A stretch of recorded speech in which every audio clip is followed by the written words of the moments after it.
Ir dabar štaigi, tokios tikrai gražus tas žiedas iš 7 elementų, tačiau būtų štai klausimas, tai juk mūsų valstybė šiai dienai negi šitų 7 elementų ir nei viena partija nesuvokė ir ta mūsų naujoji konstitucija. Kaip tuomet yra, kaipgi mes dabar gyvename destrukcijai, ar jau nebe darnoje, ar durnoje, kaip dabar iš tikrųjų yra, kokia dabar situacija? Taigi, situacija, tarp kitko, aš gal galiu paminėti, kad šitas mintis pagrindinės aš sudėliojau pasiėmęs tokios nežymiaus Lietuvos centro partijos programinius dalykus ir aš juos susidėliojau savaip. Man jie labai patiko ir aš manau, kad kiekvienam žmogui tai turi būti suprantama. Nes vėlgi grįžtam prie to, čia yra gyvenimas. Mes darome gyvenimą. Jeigu jūs nenorite gyventi, jei nenorite, tai tada gerai. Vėlgi kažkuris mano mylimas mąstytojas yra pasakęs, arba būk patenkintas, arba pasitrauk. Taigi mes privalome būti arba patenkinti, arba pasitraukti iš šio gyvenimo. Aš kol kas ir tu turbūt, Sauliau, nenori pasitraukti. Mes privalome kol gyvi pasiekti, kad tas gyvenimas mūsų būtų darnus. Ir štai kas darosi. Aš visada jau sakiau ir sakysiu, su žeme, kaip tu pradžioj pradėjai, yra situacija baisi, tragiška. Aš manau, kad per visus Lietuvos amžius to dar nebuvo. Kad lietuvis sumanytų parduoti žemę kitų šalių piliečiams, asmenims, kitiems svetimšaliams, žinot, niekas turbūt istorijoje tokių dalykų dar nesumanė. Taigi, negi mes, tokie šlykštalai, ėmėmės tokios misijos, kad pakeitėme savo Lietuvos Respublikos tą konstituciją į tokį jovalą, kaip žemės pardavimą užsieniečiams. Todėl žemė, pagrindinis žiedo vidurys, kuriame turi megztis kiekvienas vaisius, kybo didžiausiame pavojuje per visus amžius. Todėl aš sakau, yra tragiška padėtis. Mes turime nepilnus 3 metus, kol dar neva atidėtas šitas sprendimas, išgelbėti Lietuvos žemę. Jeigu mes neturėsime žemės, mes neturėsime jokio gyvenimo, jokio.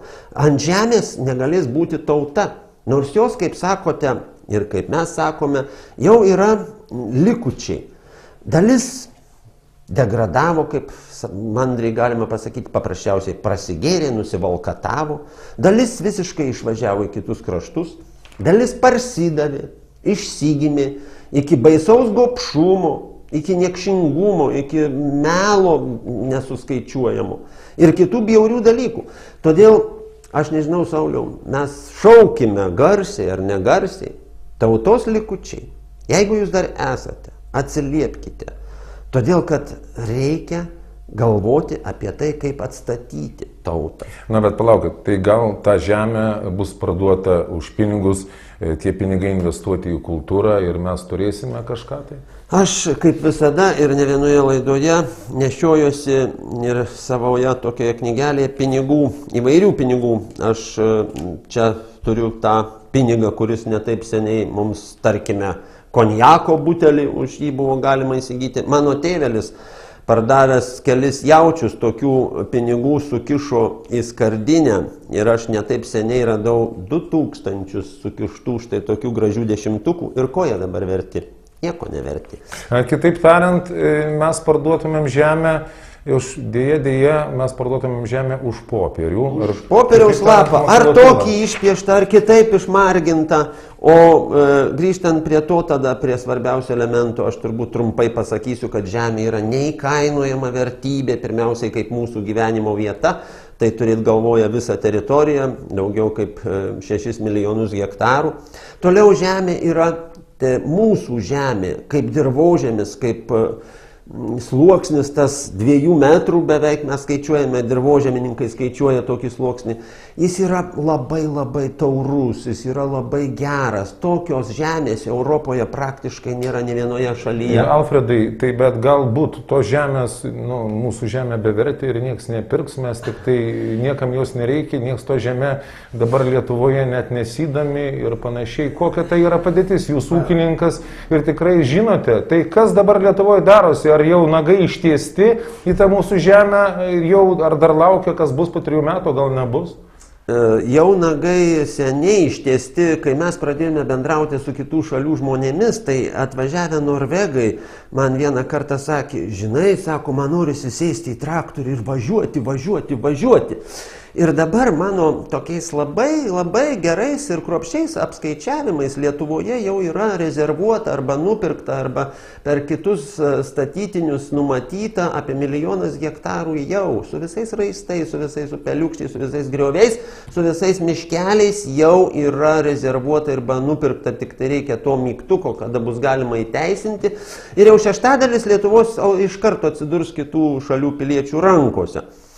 Ir toliau procesas bus labai spartus, todėl kad mano bendražygiai, bendraminčiai yra grįžę jau ir iš kitų kraštų, iš Latvijos, Estijos, tarkime, kur jau šis procesas prasidėjęs ir padėtis yra siaubinga, nes kitų šalių ūkininkai, tie žemvaldžiai, finansinės grupuotės, kaip vadina, jau išstumia savus ūkininkus nuo žemės, jie tampa be žemės, jie tampa visiškom valkatom ir jeigu mes norime tokios dalios, mes jos be abejo sulauksime, o dar kartą noriu grįžti prie žemės, kad žemė yra gamybos priemonė, kuri yra unikaliausia.